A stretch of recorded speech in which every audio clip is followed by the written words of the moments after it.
আজি আমি আলোচনা কৰিবলৈ আগবাঢ়িছোঁ অসমীয়া ৰোমান্টিক কবিতাৰ লক্ষণসমূহৰ বিষয়ে।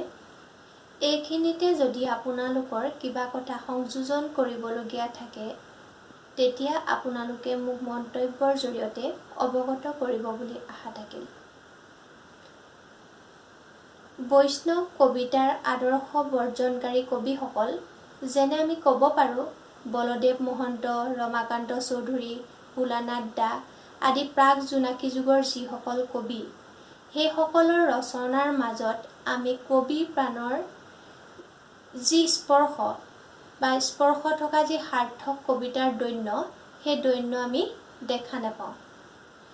ইংৰাজ কবি মিল্টন আৰু বঙালী কবি মাইকেল মধুসূদন দত্ত, গিৰীশ চন্দ্ৰ ঘোষ আদিৰ অমিতাক্ষৰ চন্দ্ৰৰ অনুকৰণত ক্ৰমে ৰমাকান্ত চৌধুৰীয়ে লিখিছিল অভিমন্যুবধ আৰু ভোলানাথ দাসে লিখিছিল সীতাহৰণ কাব্য। এই দুখন কাব্যই আধুনিক অসমীয়া কাব্য সাহিত্যৰ পাতনি মেলিছিল, যদিও ভাৱৰ বৈচিত্ৰ্য, অনুভূতিৰ গাম্ভীৰ্য, প্ৰকাশ ৰীতিৰ মাধুৰ্যত এই কাব্যই চৰম উৎকৰ্ষ সাধন কৰিব পৰা নাছিল। এইসকল কবিৰ যি কবিতা, সেই কবিতাত তেওঁলোকৰ ব্যক্তিগত প্ৰচেষ্টাৰ কোনো স্বীকৃত ধাৰাৰ পৰিচয় আমি নাপাওঁ। এওঁলোকৰ কবিতাসমূহত কবিত্বময়ী জাগৰণৰ উৎসাহো প্ৰায় নাই বুলিবই পাৰি। এই পৰিচয় উৎসাহৰ প্লাৱন আহে ক্ৰমে পাশ্চাত্য সাহিত্যৰ প্ৰভাৱতহে। অসমীয়া ভাষা সাহিত্যক অৱহেলা আৰু আত্মপ্ৰত্যয়হীনতাৰ ক্লেদ অৱসাদৰ পৰা উদ্ধাৰ কৰিবলৈ কৰা কেইজনমান অসমীয়া ছাত্ৰৰ সংকল্পই অসমীয়া কাব্যবাণীক সম্পূৰ্ণ প্ৰকাশ স্বাধীনতা দান কৰিলে। পাশ্চাত্য সাহিত্যৰ প্ৰভাৱত অসমীয়া কবিতাৰ স্পৰ্শ লাভ কৰিলে, ৰোমান্টিক ইংৰাজী কবিতাৰ যি স্পৰ্শ অসমীয়া কবিতাই লাভ কৰিলে, সেই নিদ্ৰাৰ পৰা এক প্ৰকাৰ জগাই তুলিলে বুলি ক'ব পাৰি। প্ৰকৃতি, প্ৰেম, ব্যক্তিগত প্ৰেম প্ৰণয়, ক্ষুদ্ৰ মানৱ ৰোমান্টিক কবিতাৰ গৌৰৱান্বিত স্বতন্ত্ৰ বিষয়বস্তু হৈ পৰিল। প্ৰকাশৰ অবাৰিত স্বাধীনতা আৰু কল্পনা প্ৰৱণতাই এক প্ৰকাৰ ৰোমান্টিক কাব্যৰ উন্মুক্ত লক্ষণ হিচাপে পৰিগণিত হ'ল। কাব্যিক ৰূপৰ ফালৰ পৰাও লিৰিক পাশ্চাত্য প্ৰবাহৰ এক বিশিষ্ট দান। অসমীয়া ৰোমান্টিক কবিতাৰ প্ৰথম আৰু প্ৰকাশাৰ্থক উন্মেষ জোনাকীৰ প্ৰথম সংখ্যাত প্ৰকাশিত আমি চন্দ্ৰকুমাৰ আগৰৱালাৰ বনকৰি নামৰ লিৰিকটিৰ জৰিয়তে লাভ কৰিলোঁ। ৰোমান্টিক কবিতাৰ কেতবোৰ নিজা বিশেষত্ব আছে। সেইসমূহৰ ভিতৰত আমি ক'ব পাৰোঁ প্ৰকৃতিবৃত্তি, বিস্ময় ভাৱৰ নৱজাগ্ৰত চেতনা, সুন্দৰৰ লগত অদ্ভুতৰ সংযোগ, সাধাৰণ বস্তুত অসাধাৰণ গুণ আৰোপ, অতীতৰ প্ৰতি শ্ৰদ্ধা আৰু ভৱিষ্যতৰ নতুন কল্পনা, প্ৰেম, অতীন্দ্ৰিয়বাদ, প্ৰিয়া আৰু প্ৰকৃতিৰ সৌন্দৰ্যত আকুলতা আদিবোৰ প্ৰধান।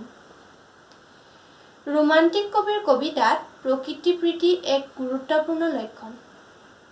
শংকৰদেৱে যিদৰে ভগৱন্তৰ লীলাৰ পৰিৱেশ সৃষ্টিৰ যত্নত দুই এশাৰীত প্ৰাকৃতিক পটভূমি পটুতাৰে অংকন কৰিছে, নাইবা প্ৰাকৃতিক দৃশ্যাৱলীৰ পৰা আধ্যাত্মিক উপমা গ্ৰহণ কৰিছে, তথাপিও কিন্তু প্ৰাকৃতিক সৌন্দৰ্যই তেওঁৰ কবিতাৰ কাব্যিক আনন্দৰ উৎস বুলি আমি ক'ব নোৱাৰোঁ।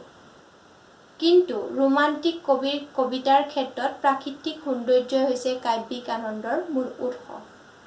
কবিয়ে কেতিয়াবা চৰাইৰ স্বতঃস্ফূৰ্ত আনন্দময় জীৱনৰ লগতে নিজৰ দুখ সুখপূৰ্ণ জীৱনৰ কাৰুণ্য প্ৰকাশ কৰি নিজেই চৰাইৰ লগত উৰি যাবলৈ কামনা কৰিছে। সেয়ে হয়তো ৰোমান্টিক কবিয়ে কোনোবা ঠাইত কৈছে, তোমাৰ লগতে উৰি যাওঁ বিহংগিনী, সদায় বৈছে য'ত প্ৰেম মন্দাকিনী। অতীত প্ৰীতি আৰু অতীতৰ জয়গান ৰোমান্টিক কবিৰ কবিতাৰ অন্যতম বৈশিষ্ট্য বুলি কোৱা হয়। জাতীয় ঐক্য সাধন আৰু স্বদেশ প্ৰীতি বৰ্ধন ৰোমান্টিক কবিতাৰ প্ৰধান লক্ষণ।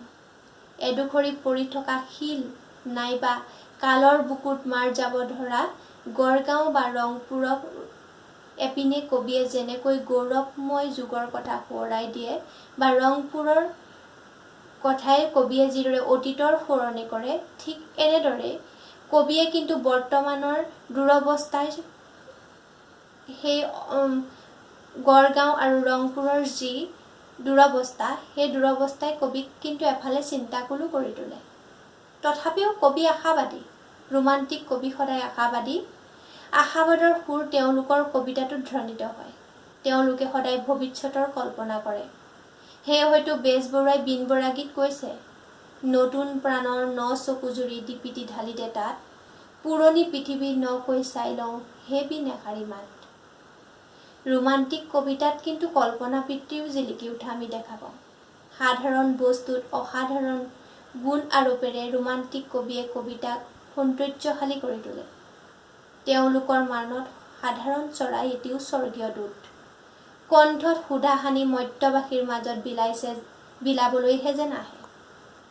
নিয়ৰ মানিমুনি বাটৰ দুবৰি বনতো সৰগৰ বতৰাৰ সম্ভেদ পাইছে। ভগৱন্তক সম্বোধন কৰি ৰচা ৰোমান্টিক কবিৰ কবিতাত এক আকুল ভক্তিৰ আৰু আত্মসমৰ্পণৰ সুৰ কঁপি উঠিছে। প্ৰকৃতিৰ সৌন্দৰ্যত বিহগৰ আকুল টানত মুঠতে সুন্দৰী প্ৰকৃতিৰ প্ৰতি অংগতে কবিয়ে অবিনশ্বৰ আত্মাৰ অনন্ত মিলনৰ চিন দেখা পাইছে। মানুহৰ অন্তৰৰ অসীম সৌন্দৰ্য তৃষ্ণাই অনন্ত সুন্দৰ কোনোবা এজন মহা আকৰ্ষণৰ সূচনা কৰিছে। কবিৰ আত্মাও যেন সিজনৰ লগত মিলনৰ বাবে চিৰপ্ৰতীক্ষমান। ৰোমান্টিক কবিয়ে দেখা যায় প্ৰেমক এক আছুতীয়া ঠাই দিছে। তেওঁলোকৰ কবিতাত প্ৰেমে এক সুকীয়া স্থান দখল কৰিবলৈ সক্ষম হৈছে। প্ৰেম আৰু সৌন্দৰ্য প্ৰীতি ৰোমান্টিক কবিতাৰ এক বৈশিষ্ট্যই। ৰোমান্টিক কবিসকলৰ মতে প্ৰেমৰ কাৰণেই জগতখন ৰৈ আছে। প্ৰেমত ঘূৰিছে ভূমণ্ডল, প্ৰেমত ফুলিছে শতদল। ৰোমান্টিক কবিতাত ধৰ্মৰ অনুশাসন এৰাই প্ৰেমে বাক স্বাধীনতা লাভ কৰিছে। কবিয়ে বিশ্বৰ চাৰিওফালে কেৱল প্ৰিয়তমাৰ সৌন্দৰ্য দেখা পাইছে। কবিৰ দৃষ্টিত প্ৰিয়তমাই যেন তিল তিল কৰি বিশ্বৰ সৌন্দৰ্যকে হৰণ কৰি নিছে। প্ৰণয়ৰ লগত জড়িত মিলন আৰু বিৰহ এই দুই অৱস্থাই কবিৰ অন্তৰ জাগ্ৰত কৰি উঠা আমি দেখা পাওঁ। ৰোমান্টিক কবিয়ে সাহিত্যত সদায় আত্মমুক্তিৰ প্ৰচেষ্টা কৰে। তেওঁলোকে জীৱনৰ সকলো বন্ধন ছেদ কৰি মুকলিমূৰীয়াভাৱে কল্পলোকত বিচৰণ কৰিবলৈ বিচাৰে। ৰোমান্টিক কবি সদায় মুক্তিকামী, নিজৰ লগতে আনৰ মুক্তিৰ কামনাও তেওঁলোকৰ একান্ত কাম্য। সেয়েহে সেই মুক্তিৰ কথা আমি তেওঁলোকৰ কবিতাত বিচাৰি পাওঁ। ৰোমান্টিক কবিয়ে যেতিয়া ধনী দুখীয়া উচ্চ নিচৰ ভেদাভেদ বা নানা অত্যাচাৰ উৎপীড়ন দেখে তেতিয়াই হৈ পৰে বিদ্ৰোহী আৰু সেই আৱৰ্জনাপূৰ্ণ শোষিত বিভেদপূৰ্ণ সমাজখন ধ্বংস কৰি তাৰ ঠাইত শান্তিপূৰ্ণ নতুন সমাজ প্ৰতিষ্ঠা কৰাৰ সদায় অহৰহ যত্ন কৰি থাকে। ৰোমান্টিক কবিসকলৰ চকুত সৌন্দৰ্যবোধৰ সকলো ধাৰণাই আহি পৰে প্ৰিয়াৰ ৰূপত। কবিতাত সৌন্দৰ্যবোধৰ কেতিয়াবা প্ৰসাৰণ ঘটে, আকৌ কেতিয়াবা ঘটে সংকোচন। প্ৰিয়াৰ ৰূপ দৰ্শন ৰোমান্টিক কবিতাৰ অন্যতম লক্ষণ। ৰোমান্টিক কবিয়ে প্ৰেমক আত্মাৰ পৰিপূৰক বুলি জ্ঞান কৰে। যি প্ৰেমই মানুহক দেৱতা কৰে সেই প্ৰেম কেতিয়াও লালসা নহয়। ৰোমান্টিক কবিৰ দৃষ্টিত প্ৰকৃত প্ৰেমৰ পৰিতৃপ্তি কেতিয়াও বাসনা হৈ নুঠে। তেওঁলোকে সদায় বিস্ময়পূৰ্ণ দৃষ্টি, বাস্তৱ বিমুখিতা আৰু সৃষ্টিৰ ৰহস্যভেদৰ বৌদ্ধিক প্ৰচেষ্টা অব্যাহত ৰাখে আৰু ভৱিষ্যতৰ এক নতুন সপোনৰ, এক নতুন বিশ্বৰ, এক নতুন সোৱাদৰ কল্পনা কৰি তেওঁলোক আগবাঢ়ে আৰু সেই প্ৰেমৰ জৰিয়তে তেওঁলোকে এখন নতুন জগতৰ সদায় কামনা কৰে আৰু মুক্তিৰ কামনা কৰে। মুক্তি কিয়নো ৰোমান্টিক কবিৰ প্ৰধান কাম্য। তেওঁলোকৰ জীৱনৰ একমাত্ৰ কামনাই হৈছে মুক্তি। আমি এই আলোচনাত অসমীয়া ৰোমান্টিক কবিতাৰ যি বৈশিষ্ট্য, তাৰে আটাইবোৰ বৈশিষ্ট্য সামৰি ল'ব নোৱাৰিলেও প্ৰায়বোৰ মূল বৈশিষ্ট্যকে আলোচনাৰ আওতালৈ আনিবলৈ যত্ন কৰিছোঁ। তাতো যদি আপোনালোকৰ কিবা সংযোজন কৰিবলগীয়া আছে বা মোৰ কথাৰ কিবা অসুবিধা পাইছে বা মই কৰা আলোচনাৰ আপোনালোকৰ কিবা ভুল ভ্ৰান্তি চকুত পৰিছে, তেতিয়াহ'লে আপোনালোকে মোক মন্তব্যৰ জৰিয়তে জনাব পাৰে। আৰু যদি আপোনালোকে মোৰ এই আলোচনাটি ভাল পাইছে বা আপোনালোকৰ মনোগ্ৰাহী হৈছে তেতিয়াহলে আপোনালোকে ভিডিওটো লাইক কৰিব বুলি মই আশা ৰাখিলো আৰু লগতে আপোনালোকে নতুন নতুন ভিডিওবোৰ পাই থাকিবৰ বাবে পৰৱৰ্তী আলোচনা কৰিবলগীয়া বিষয়বোৰৰ আপডেট পাবৰ বাবে আপোনালোকে মোৰ চেনেলটো সাবস্ক্ৰাইব কৰি ল'ব আৰু লগতে শ্বেয়াৰ কৰিবলৈ নাপাহৰিব ধন্যবাদ